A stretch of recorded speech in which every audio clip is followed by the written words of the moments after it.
Western civilization. How much do you know? My name is Russell Miles, and this is the 18th episode of our Western Civilization series. In the previous episode, we looked at the 1918 influenza pandemic. In this episode, we're going to look at cholera and the development of epidemiology, pattern and nature of disease. We're also going to look at the prevention of injury deaths. Cholera is an acute diarrheal infection caused by ingestion of food or water contaminated with the bacterium Vibara cholerae. Symptoms are acute watery diarrhea with severe dehydration. During the 19th century, cholera spread across the world from its original reservoir in the Ganges Delta in India. In affected areas, cholera outbreaks can be seasonal or sporadic. There are an estimated 1.3 million to 4 million cases of cholera each year, with 20,000 to 140,000 deaths worldwide. Cholera transmission is linked to inadequate access to clean water and sanitation facilities. Typical at-risk areas include urban slums, refugee camps, and military encampments. Cholera is easily treatable through prompt administration of oral rehydration solutions. John Snow was an English physician and considered the founder of epidemiology, the study of incidence, pattern, and control of disease. In 1854, in Soho, London, John Snow kept records of deaths during a cholera outbreak. He noted a significant higher death rate in two areas supplied by the Southwark Company. He then identified a water pump in Broad Street as the probable cause of the epidemic. John Snow persuaded authorities to close the pump by removing its handle. The cholera outbreak abruptly ended, confirming John Snow's hypothesis, although this practice was not fully accepted until germ theory was better understood. Melbourne is the capital of the state of Victoria in the south-east of Australia and was established in the mid-1830s. The location had been called Jutagala by the Kulin Aboriginal people, whose ancestors had lived there for at least 40,000 years. The area was a rich source of game and fish around a large sheltered bay. Within a few generations, a few Aboriginal survivors were moved to a system of reserves.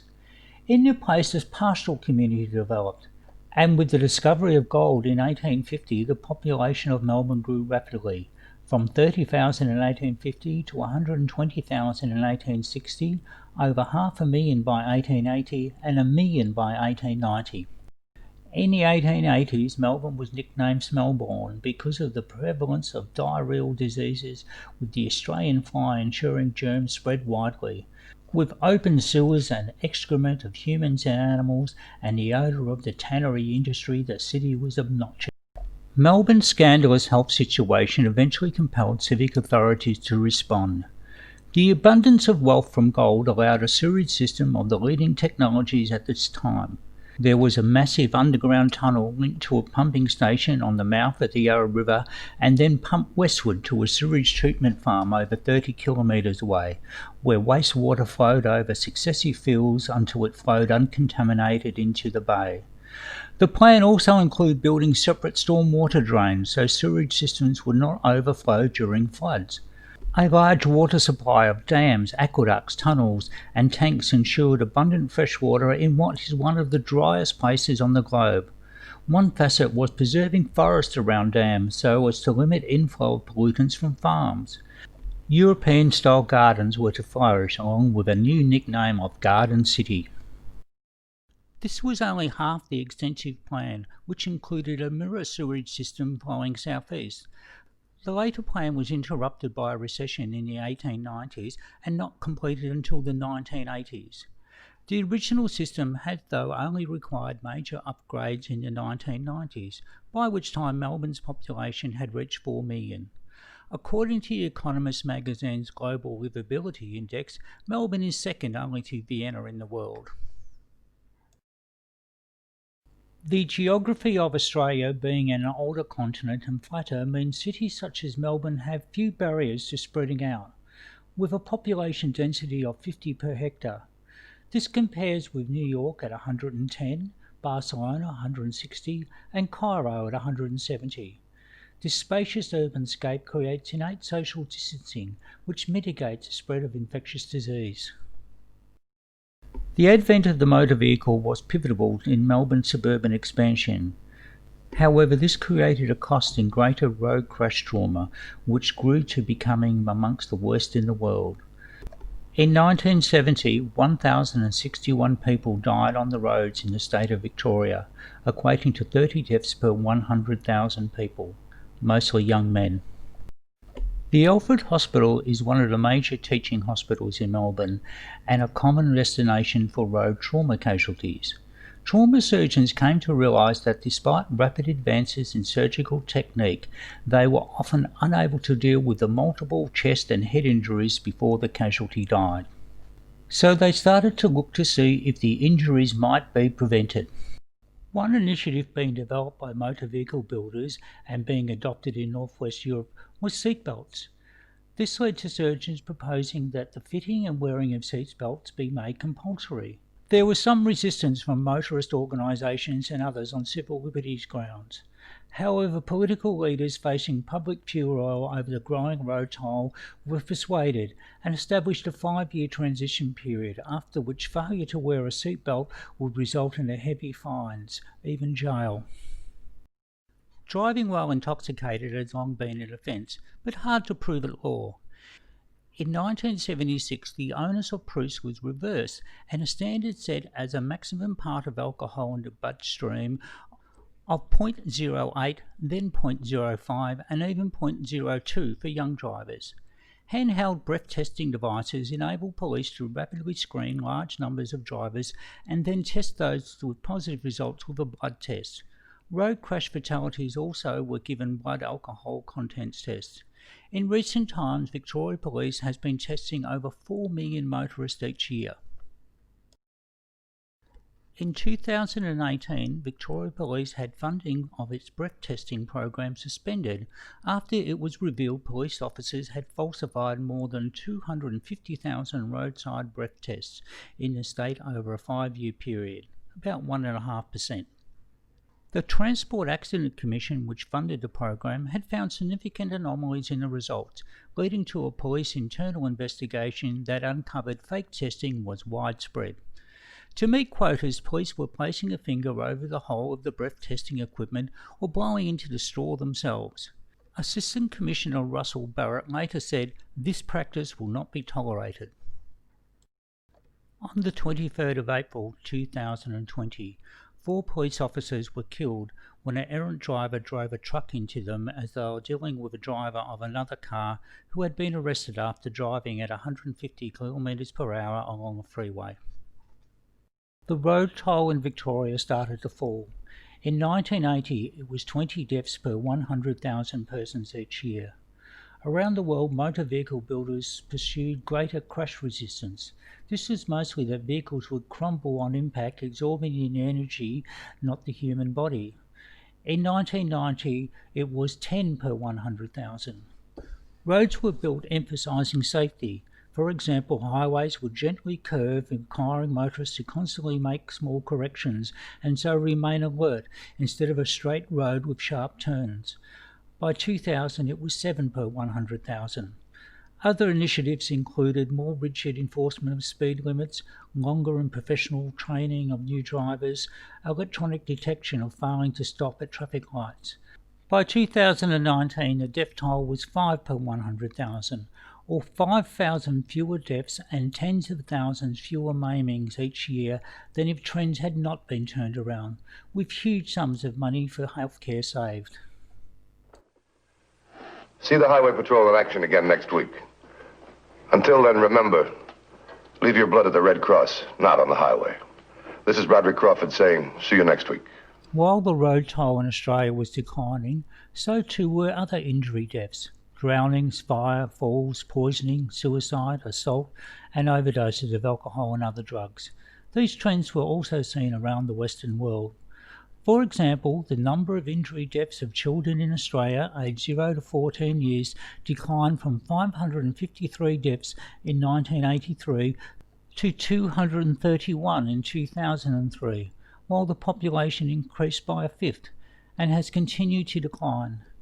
In 1970, the homicide rate in Australia was 2.5 per 100,000 each year. It is currently less than 1. What might be the common denominator of these declines in incidence of injury deaths? The number of heroin-related deaths in Victoria decreased markedly in 2001 and has remained lower ever since. Why might deaths from drug overdoses have declined? While various research has indicated substance abuse has declined amongst younger people, this is not to the degree that will explain this significant change. The explanation is that from 2001, paramedics in Victoria routinely carried and administered Narcan. Young people seem to immediately return to fully consciousness following the administration of Narcan, less so with older people.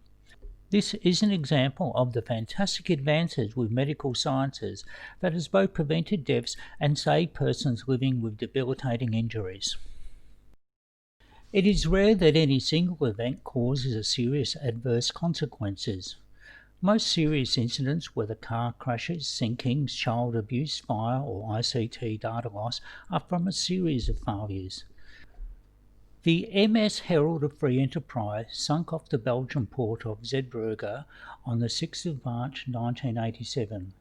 There was a loss of 193 passengers and crew. The primary cause of the sinking was that the bow or front door was left open, and a large wave flooded the ferry, causing it to sink within 90 seconds. However, subsequent tests indicated that the bow wave should not have been able to cause the ferry to sink in normal circumstances. A sister ferry experienced the same problem in 1983 and did not sink. Contributing factors to the Herald of Free Enterprise's sinking included failure of the crew to notice the bow door was not closed, poor communication between the crew. A seaman went from the bow watch station to other duties without advising the supervising officer. Failure of the company to act on recommendations that a warning light for the bow door be installed. Training and supervision of maintenance workers, not following up on outstanding worksheets. Not adjusting the bow trim prior to entering port. Weather, rougher seas. Ferries sailing in shallow water causing the bow to drag lower, leaving the opening more exposed. Speed of the ferry. If slower, the bow wave would not have enveloped the opening. Most ferries do not have a bow door. They have just one at the astern and turn around the ship to berth. The ferry's vehicle hull was an undivided space where large volumes of water could slop from side to side, destabilising the ferry. More modern designs have subfloors with partitions that retards movement of any water inflows. None of these factors alone, or even some of them, would have caused a disaster. It was the cumulative impact of a series of incidents that caused the ferry to sink. Epidemiology has evolved from merely being able to identify causes of infection to being able to analyse and make predictions about complex health issues. What worked best? What is less effective? For example, in Australia in the 1980s, there were 40,000 premature deaths each year due to tobacco use. By a combination of tax surcharges on tobacco products, banning of advertising including point of sale and on the cigarette packets themselves, health promotion, advances in medical science, this has been reduced to 15,500 today. Moreover, those who experience mental illness often experience ill health and premature death due to tobacco use. So mental health care incorporates smoking cessation treatment so as to promote well-being and good health. Our next podcast will look at tuberculosis, human immunodeficiency virus, HIV, and conclude this current series about Western civilization by introducing biopsychoscience model of medicine. In the meanwhile, HIV/AIDS is caused by A. Hunters being infected by wounds from chimpanzees in Western Africa. B. A mutation from malaria, possibly from Haiti. C. Of unknown origins likely to have emerged in the Kinshasa area of the Congo. D. A sexually transmitted disease that evolved from tuberculosis. The answer will be in our next episode. If you like this channel, please subscribe and tick like. Let me know what you think in the comments below, and I can be contacted at email russmills@iprimers.com.au. Thanks for listening.